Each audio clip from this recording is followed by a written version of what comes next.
Sibling rivalry. Samsung S95C Quantum Dot OLED at 77 inches versus the 85-inch Samsung QN95C Neo QLED Mini LED. I've seen things people wouldn't believe. Hey, what's up guys? I'm Brian. This is Tech Therapy. Thank you so much for joining me. Today's comparison, again, is the Samsung S95C Quantum Dot OLED at 77 inches versus the brand new 85-inch Neo QLED Mini LED QN95C. Now, to give you a little bit of context on why I compared these two, and I fully believe you can compare any technology to any other technology, plasma, LED. A lot of you guys don't want to see different sizes or different technologies. I'm sorry, but I do feel all these comparisons have value, especially the top end from Samsung in their mini LED lineup and their QD-OLED. Now, I was at Value Electronics in their showroom, actually shooting a review of the brand new QN95C at 85 inches. This is a TV that I'm purchasing myself or strongly considering purchasing, and right next to me, which doesn't happen to many people, is the 77-inch S95C to my left. Now, I will tell you this comparison is more about what I say than what you'll see, as they are going to both be somewhat off angle. I am further back and they're not really square. I'm going to be more squared up to the mini LED versus off angle. But trying to fit 77 and 85 in frame is nearly impossible. Even if I could, I'd be so far back. However, in this comparison, I do feel there is value. I've had the S95C go against the new 900C, which I thought it thoroughly had beaten in one of my videos. I'll link that one below. And I have an upcoming video where the S95C did have a very hard time competing with Sony's Z9K, which is about 4,000 nits. So I'll show you that video in the next week or so. But this one, going against its own, I would say, its own flagship. I do feel the S95C is the 4K flagship, along with this being the mini LED flagship. I do love the way they matched up in this comparison. They will both be set very vibrant. You will see active HDR tone mapping to see how they look running wild. For me with Samsung, yes, what I love, or should say what I like about Samsung, is their flexibility of image. The ability to make them look accurate, make the colors look real, and then go to the other side of the spectrum and make them look as wild as possible without even jumping into dynamic or vivid. So my comparison here, again, slightly off angle, but you'll be able to see the differences between the S95C and the QN95C. But why, for me, as I've mentioned, letting Samsung run wild is the best way for me personally to enjoy them. And I'll talk more about that in the comparison. I think when Samsung tries too hard to be other manufacturers, tries too hard to be accurate, it loses that Samsung look that many of you love and many of you don't like. If you don't like them, this video is not going to make you like them. But I just thought it was an interesting comparison, and I was very glad to bring it to you. But it's more about vibrancy and pop in this comparison. Thank you for watching. All right, guys, let's do it. Samsung QN95C on the right, S95C on the left. 77 inches versus 85 inches. The 85-inch looks slightly smaller, is to my right, a little farther back. I'm leaning back, free-forming this video, trying to get them both in frame. I am in the theater section of our good friends at Value Electronics. There's not a lot of room as far as me angling back, so I'm doing the best I can here. As I mentioned in the intro, the QN95C is most likely my next TV, but don't expect me to really root for it here. As I was doing this comparison, the S95C was to my left, very distracting, as it is probably the best TV in the world right now at any size. Gorgeous QD-OLED versus the flagship QN95C. Now with the QN95C, we do have a delineation from the QN90C, where last year that was strictly a one connect box with an upgraded processor, but didn't really change the picture quality between the 95B and QN90B last year. Not the case here. The 95C is superior to the 90C, more dimming zones, and the picture quality is absolutely stunning. Very saturated, very vivid, very beautiful, and very bright, going against its sibling, what I believe is the other 4K flagship for them. Now these are both set to their standard preset. Active tone mapping is enabled, and all other processing that is in standard is also enabled. My goal here is to let Samsung be Samsung. Filmmaker mode and even movie mode have the day off today.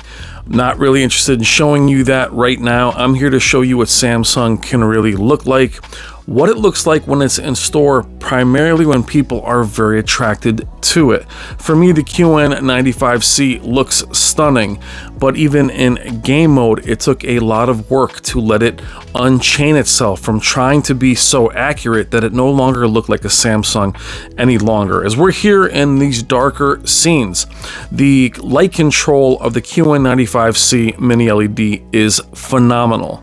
If you do have a lot of dark areas surrounded by light areas, the blooming control is some of the best I have ever seen. Samsung's habit of dimming the screen to compensate blooming is less in effect here. It's not totally gone. That still is their philosophy, but on the QN95C, it is minimal. I'll show you that in my review of the QN95C, but it handles this amazingly while keeping everything on the screen very bright and very colorful. The S95C, again, perhaps the best TV in the world right now, really manages brightness, saturation, that three-dimensional look that is all its own. And it was very difficult to film the QN95C, even at the larger size, with the 77-inch next to me. It wasn't until it was by itself that I really fell in love with it, as we move into a little bit of SDR here, and they look more similar in SDR in this comparison. You can see the same colors. Now all that has changed in the presets is the colors are matched to their warmer preset. The S95C will look a bit cooler at times. The S95C has more micro contrast being an OLED, but I love how the colors actually match in terms of the amount of color, not the temperature. The temperature is matched. However, due to the camera picking it up, the S95C will look a bit different. But the S95C almost always looks deeper and more saturated and more three-dimensional. However, I will tell you, being somebody who loves LEDs, I do appreciate the full screen brightness.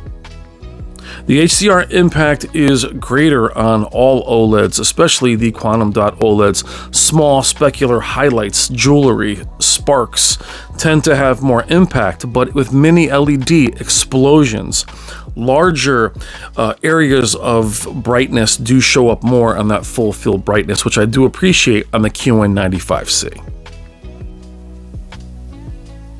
Now for me, for the QN95C to come close to the S95C is an absolute win. Don't mean it actually beats the S95C, but the fact that it's this close is a win, and also helped me make my decision in moving forward with the QN95C. Now for me, why would I choose it? Well, I am in the heavyweight division. If you need a TV over 77, you're going to run back to mini LEDs in order to really compete with the either G3 with MLA or the S95C quantum dot OLED. You will have to go to mini LED to compete with the 55, 65, and 77 versions of these OLEDs. As you see me zoom in, here with our good friend Jennifer Gala. Special shout out to Jennifer Gala and the HDR Super channel. Check out the description for her, links to her channel and all of her amazing content. Thank you, Jennifer.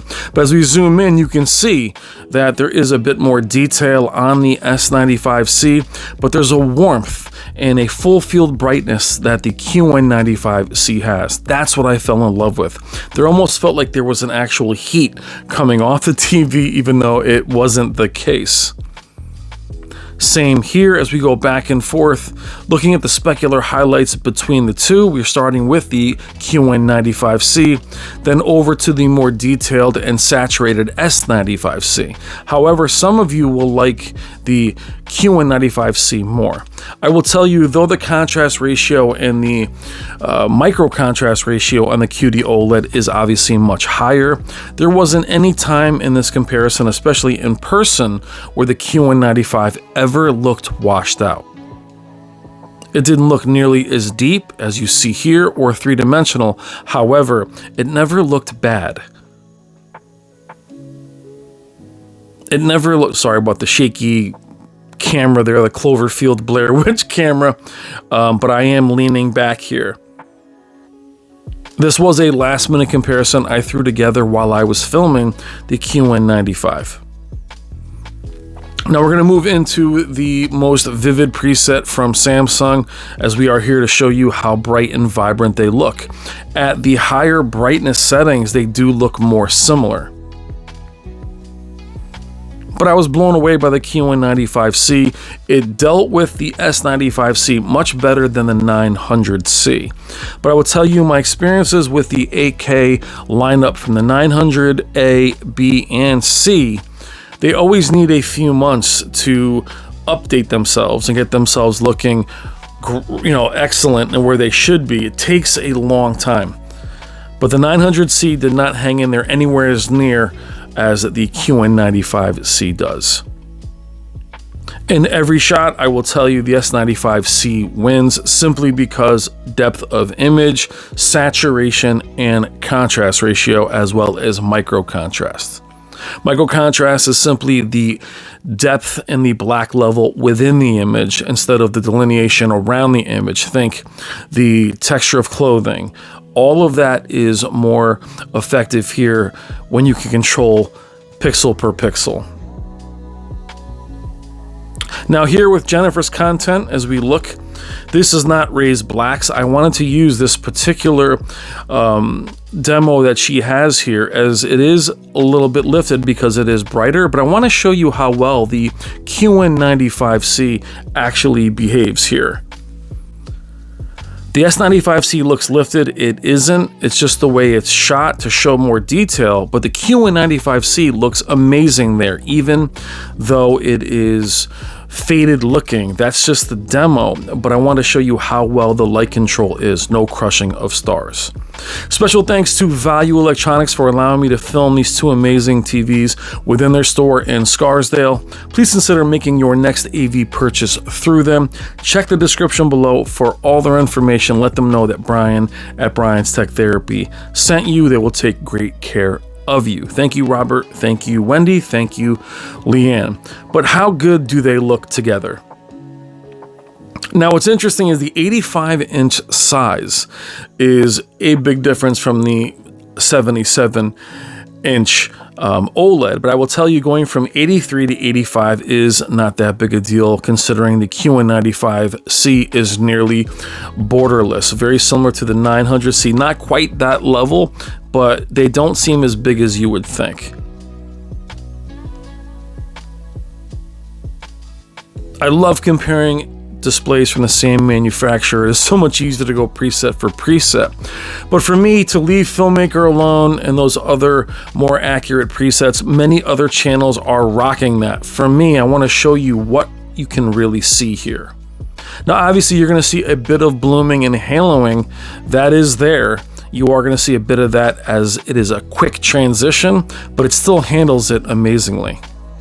We're not over or underexposing here. We're letting it run free. This is what I see in person. And Jennifer's content is awesome.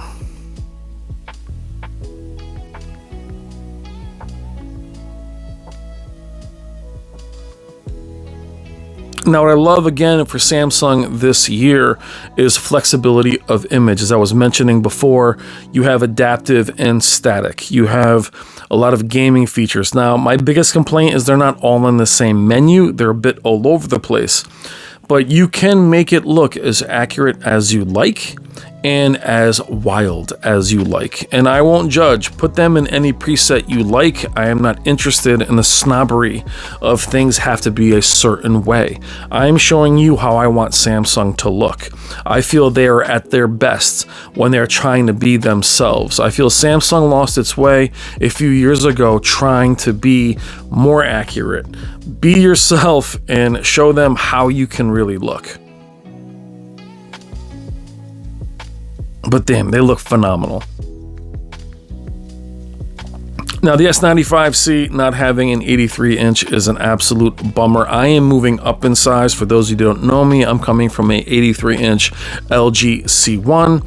I'm moving away from OLEDs anyway. I want something different. But the QD S95C is that good where it would keep me if it had an 83-inch. It does not. So I need to jump over and into 85, and the QN95C is right there. Now, it needs to be that good as you do have TCL, MA, QMA, and Hisense right around the corner delivering crazy high-end picture quality for much cheaper. However, for me, for the feature set of the Samsung, that little bit of change is worth the money to me. It is very bright, but not mind-blowingly bright. When you see the comparison of the S95C go against the 4000 nit Z9K, you will see the Z9K brute force the S95C. Though the QN95C is brighter than the S95C, it doesn't have that brute force peak brightness to just drown it out. Doesn't have that kind of horsepower, though it is bright enough. I always appreciated the higher peak brightness of the QN95C. And once it was on its own, the S95C was off. You can really enjoy it. That's the only issue with comparisons, guys, is when you see how they compare with each other, when you disable one or the other and move it away, you can really enjoy that TV for what it is. It's just very hard to compare OLEDs to LEDs these days, since OLEDs are more affordable in some cases and they are larger. LEDs were always cheaper and larger. That size difference and the ability and the price isn't there, so it's very hard to compete, especially since how bright the OLEDs have become. Now, I will tell you that gaming on both of these, what I loved more than any other manufacturer was the amount of color, the differences in colors that you don't see from anyone else. Accurate or not, they are there. That quantum color is there. But I was very pleased with both of them. Tell me what you think in the comments. I have so much content, guys. I've been backed up. I apologize. I am trying to get as much out to you as I can. I have a ton of content ready to launch, as well as new videos this week. You guys voted for this one. This one edged out the Z9K versus the S95C, which you'll see next week. But I truly appreciate all of you guys watching, especially those of you watching the live premiere. These videos premiere live to you guys chatting in the comments. Love you guys for being there. That's why I leave these videos so long. But Samsung not playing around this year, I do appreciate the different levels. Now I'm going to show you the YouTube menu here. And what I like about what I'm seeing from the QD-OLED and the QN95C is the local dimming doesn't look disabled in menu, which is something they've always done. It might be minimized, but it still looked rather good. Typically menus do not look good because local dimming is disabled. You get a ton of blooming. Didn't see that here. Finishing up in our last demo, I watched both of these in movies through a splitter. They both looked fantastic. I won't risk showing you that Here, I apologize. I will not go for a copyright strike, but I do think they both look amazing. I would definitely give the edge to the S95C. However, the fact that the QN95C is this close and looks this good, again, is a win for me. It is not a win against the S95C, but the fact that it's this close really is super impressive to me. And this is in a very poppy preset, so they are both running free. And the key with the specular highlights of OLEDs is, again, to let the certain parts pop while keeping the rest of the screen at a certain peak brightness, where here, and mini LEDs tend to overpower it with full field brightness, but I think they both look exquisite.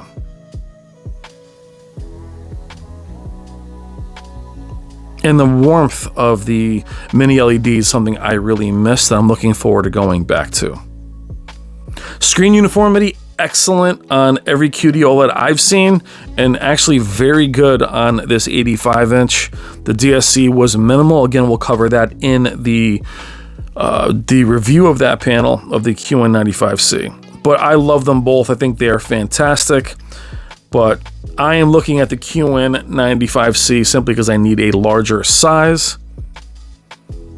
And I have no guarantees that you'll see an MLA OLED next year at 83 or a Quantum Dot OLED at 83. There has been no confirmation, and from what I'm hearing in the industry, there are no plans to bring either of those next year.